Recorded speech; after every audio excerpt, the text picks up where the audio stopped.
मित्रों, क्या आपने कभी सोचा है कि अगर आत्मा ना कभी जन्म लेती है और ना ही कभी मरती है, तो फिर हम हर साल जनसंख्या बढ़ते हुए क्यों देखते हैं? अगर जन्म और मृत्यु पहले से तय है, तो फिर नए नए जीव कहाँ से आते हैं?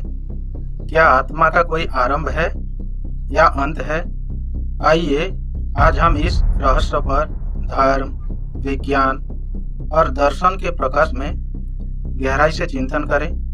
श्रीमद् भगवद गीता कहती है, न जायते म्रियते व कदाचित नायम भूत्वा भविता व न भूयः।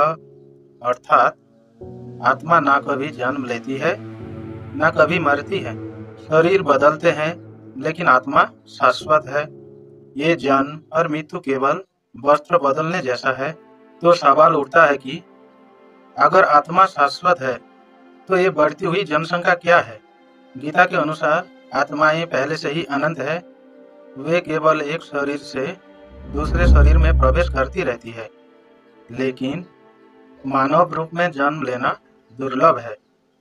इसलिए हम देख रहे हैं कि जैसे जैसे कर्म के अनुसार मानव योनियों में जन्म का अवसर बढ़ रहा है, वैसे वैसे मानव जनसंख्या भी अधिक दिख रही है। बौद्ध धर्म कहता है कि आत्मा स्थायी नहीं है, लेकिन चेतना निरंतर प्रवाहमान है। एक जीवन समाप्त होता है तो संचित कर्म नए जीवन का निर्माण करते हैं। इसे अनात्मवाद और प्रतीत्य समुत्पाद से समझाया गया है। जैन धर्म मानता है कि आत्माएं अनंत है।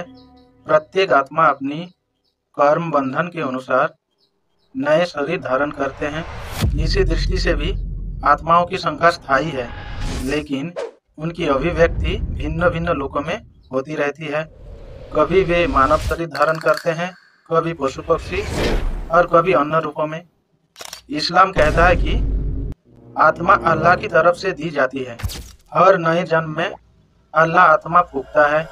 कुरान में लिखा है, और जब मैं उसे ठीक कर लूं और उसमें अपनी रूह फूंक दूं, तो तुम उसके आगे सजदा करो।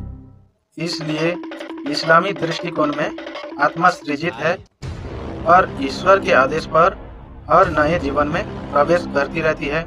ईसाई धर्म में भी आत्मा को परमेश्वर का उपहार माना गया है।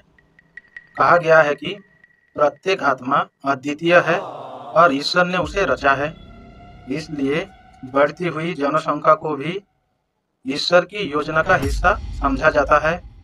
विज्ञान कहता है कि जनसंख्या वृद्धि का कारण है जन्म दर और मृत्यु दर का असंतुलन।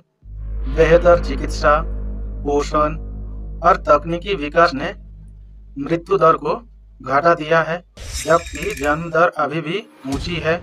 इससे जनसंख्या लगातार बढ़ रही है। लेकिन विज्ञान आत्मा पर सीधा उत्तर नहीं देता।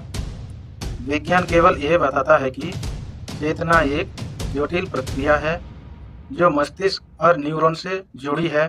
हालांकि क्वांटम फिजिक्स और न्यूरोसाइंस ये स्वीकार करते हैं कि चेतना का रहस्य अभी तक पूरी तरह समझा नहीं गया। कोई वैज्ञानिक मानते हैं कि चेतना ब्रह्मांडीय ऊर्जा का हिस्सा हो सकती है, जो आत्मा की अवधारणा से मेल खाती हो। प्लेटो का कहना है, आत्मा शाश्वत है और शरीर केवल उसकी अस्थायी घर है। सुकरात कहते हैं, मृत्यु के बाद आत्मा उच्चतर लोकों में चली जाती है। स्वामी विवेकानंद जी का कहना था, आत्मा ना कभी जन्म लेती है, ना कभी मरती है, वो सदा से विद्यमान है। महर्षि अरविंद ने कहा, जीवन एक निरंतर विकास की प्रक्रिया है और आत्मा अनेक शरीर धारण करके अपनी पूर्णता की ओर बढ़ती है। अगर आत्मा ना जन्म लेती है, ना मरती है, तो जनसंख्या क्यों बढ़ती हुई दिखाई दे रही है? धार्मिक और दार्शनिक दृष्टिकोण से इसे समझे।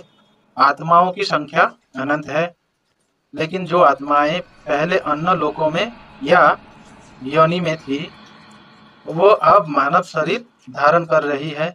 इसे हम एक प्रकार का मानव योनि की ओर झुकाव कह सकते हैं। विज्ञान इसे समाज और प्रकृति के संतुलन से जोड़ता है। जैसे जैसे मनुष्य तकनीकी रूप से सक्षम हुआ, वैसे वैसे अधिक आत्माओं का मानव जन्म का अवसर मिला। ये एक आध्यात्मिक विकास भी हो सकता है, क्योंकि आत्मा जब मनुष्य शरीर धारण करता है तभी वो इस संसार चक्र से मुक्त हो सकता है। तो मित्रों, जन्म और मृत्यु पूर्व निर्धारित है, आत्मा शाश्वत है। जनसंख्या वृद्धि केवल इस बात का प्रतीक है कि अधिक आत्माएं मानव रूप में अवतरित हो रही है। धर्म कहता है आत्मा अनंत है, विज्ञान कहता है जनसंख्या वृद्धि केवल भौतिक कारणों से है। दार्शनिक कहते हैं आत्मा शाश्वत चेतन का हिस्सा है। शायद सत्य इन सब का संगम है। आत्मा ना जन्म लेती है ना मरती है, हम केवल रूप बदलते हैं और ये जीवन हमें अवसर देता है आत्मा को उसके परम सत्व से जोड़ने का। आशा करता हूँ आप सबको इस वीडियो पसंद आए। अगर वीडियो पसंद आए तो दोस्तों के साथ साझा करें। मिलेंगे किसी नए वीडियो के साथ।